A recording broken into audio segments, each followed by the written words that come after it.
Hi, Assalamualaikum warahmatullahi ta'ala wabarakatuh. So, I am the first reporter of the Group 2. So, my name is Dagman Sandra A. And my topic for today is all about man versus machine.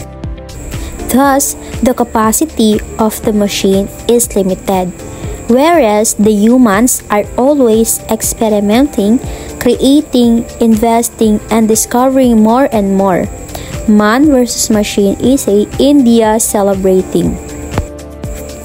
So, sa gitna ng patuloy ng pag-unlad ng teknolohiya, madalas nating naririnig ang mga tanong na kung sino ba ang mas matalino, ang mga tao o ang mga makina.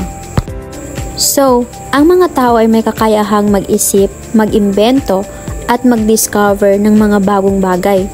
Mayroong tayong kakayahang mag-isip ng mga abstract na konsepto, mag-analyze ng mga komplikadong problema at magkaroon ng mga solusyon na lampas sa ating mga karanasan.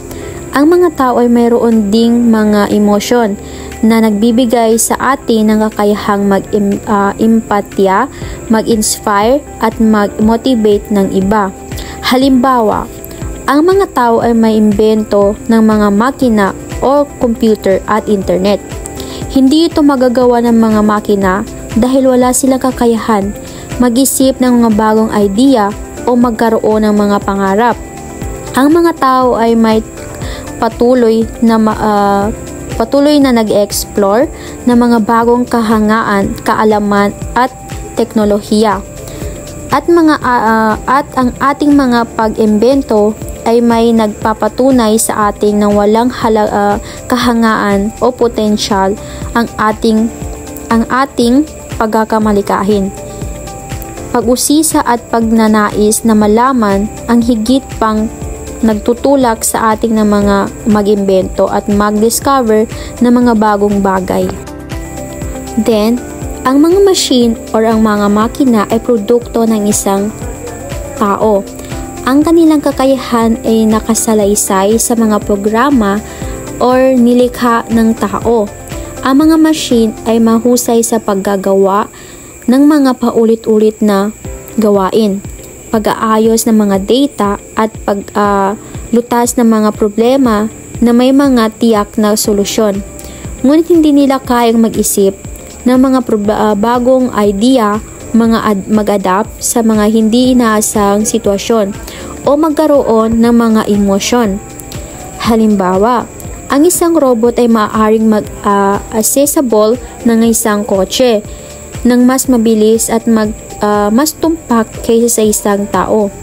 Ngunit hindi niya kayang disenyo ng isang bagong model ng kotse o mag-isip nang may mga paraan upang mapabuti lamang ang gawain. Ang mga machine ay maaaring lamang gawain ang mga bagay na inituro sa kanila.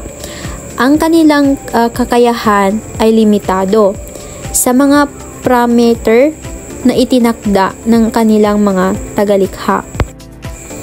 Then, the next is man versus machine. The latest chapter is just starting.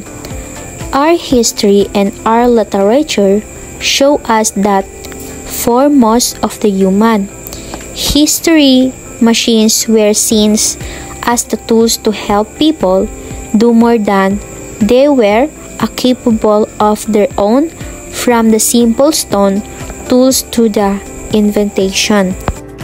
Sa madaling salita, sa mahabang kasaysayan ng katauhan ng relasyon ng mga tao at makina, ay palaging nagbabago ang ating mga kwento at panintikan. Ay nagpapakita sa atin ng karamihan ng panahon ay may mga machine ay tinuturing ng mga kasangkapan upang matulungan tayo sa mga gawain ng mga bagay na hindi natin kayang gawain. That's all. Thank you.